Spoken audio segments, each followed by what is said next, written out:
going to speak first about April Yee, who sent us a wonderful selection of poems from a longer work, I think I'm right in saying, called Dissection Nation. And Dissection Nation is an articulate and angry response to the gutting of a country and culture, Vietnam. It's an extremely varied and enterprising account in various verse forms of the effects of various kinds of colonialism on the country. We think perhaps, with our foreshortening of historical perspective, that's particularly of our moment, we tend to think we leap straight towards the Vietnam War of the 60s and 70s, but this collection also touches very importantly on the First Indochina War, on the famine of 1945. There's a vast spread of techniques and strategies over just a few pages.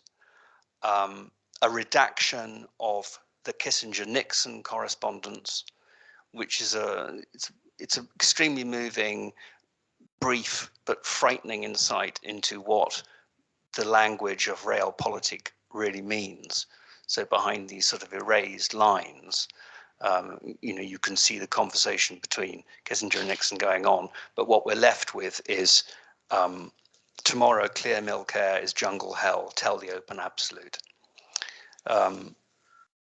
And there's a sense that the removal of the Kissinger-Nixon voice is a kind of revenge upon the voices and tongues of power. So the poem is forming a sort of double movement. It's giving you the truth of what they really mean, but it's also silencing them. It's rather clever, and it's more powerful than when you read it. There's a terza rima longer poem about, amongst other things, its point of departure is the effects of Agent Orange on babies, birth defects. But even here, the voices in the poem aren't easily confined to one person or one entity. And that gives us a way into the last section of the selection, which is called autobiographies, which is an extremely moving reworking of a Vietnamese folk tale. And it draws on universal myths of animal chimera, animal-human forms, in this case, a carp girl. And here, the filleting of a text, the filleting of a person, has a lot to do with what you expose about people when their cultural belonging is taken away from them. There's a prose opening to each poem, and then there's a sort of shorter, more lyrical burst. And I think we're being invited to consider where the truth of a person's voice lies. Is it in the sort of demotic prose language with which we sort of encounter the everyday, or is it in the more private, difficult to get at truth of sort of internal reflection? So there we are. That's what we sort of thought about this wonderful piece of work. In April, if you would like to come up and read from it, that would be great.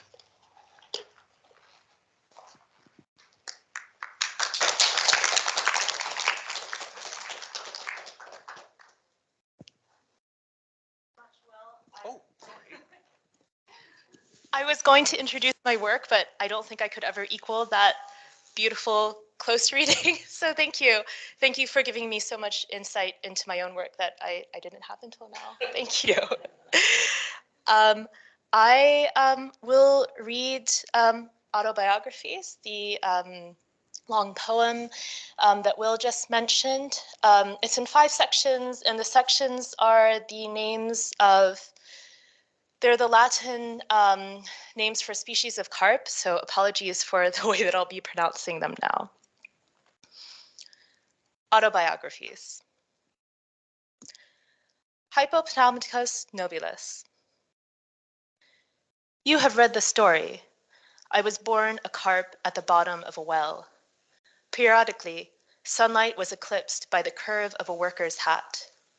Carp Father sang to me and circled the well, always counterclockwise, always counterclockwise. Through the dark water, I saw the eggs of my mother. Carp Father and I swam our circles. We never had to see each other in the eye. Tell me how long I must circle till my wish is song. 5 apricots are ripening in the arms of an ice-skinned girl. Cyprinus Carpio. In a small town near the border, I meet 5 cats. One follows. A cat and a carp should never mate, can never mate. A teal geode glints in my eyelid. I lied, I had a sister. A man lays New Year's bodies on ice. Clams, a dozen mackerel, 2 carp with magnified eyes. Asian invasive species survive weeks in dead water by eating oxygen from their own flesh. But stories need alcohol to stay alive. These fish teeth shaped to their feed, stale rice, women's bones, a sister's shredded clothes. The rhythm of salt vibrating, sluicing into the common, percolating the invasion. Ctenopharangedon Adela. Where are the men? At the biahai, underground, on the horse, by a paddy, on a horse, by a paddy, chewing a betel leaf wrapped by women's fingers. The men supply a carp, a dress, a kingdom, water to boil.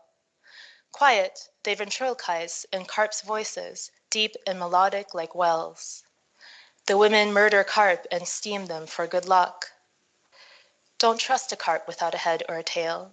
Once I was promised a carp with both its ends and was delivered 3 fillets from a buffet. I didn't know whose flesh I chewed or whose fingers carved their shapes. The men, drunk quiet torsos after liquor of tails and heads. Light slants the angle you picture my eyes, yellow. I arrange museum flowers, birds of paradise, lilies clipped of pollen, to remind us museums are for the dead.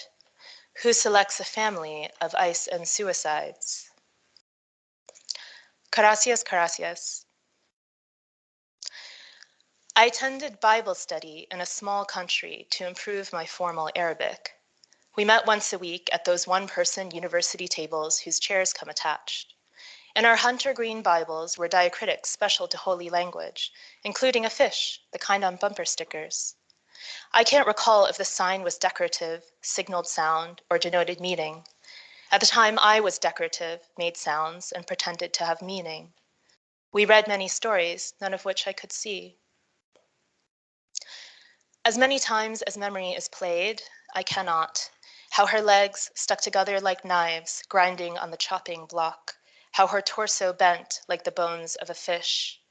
When the man fell from the tower, we watched him glide into our shutter, like walking off a step, knowing below.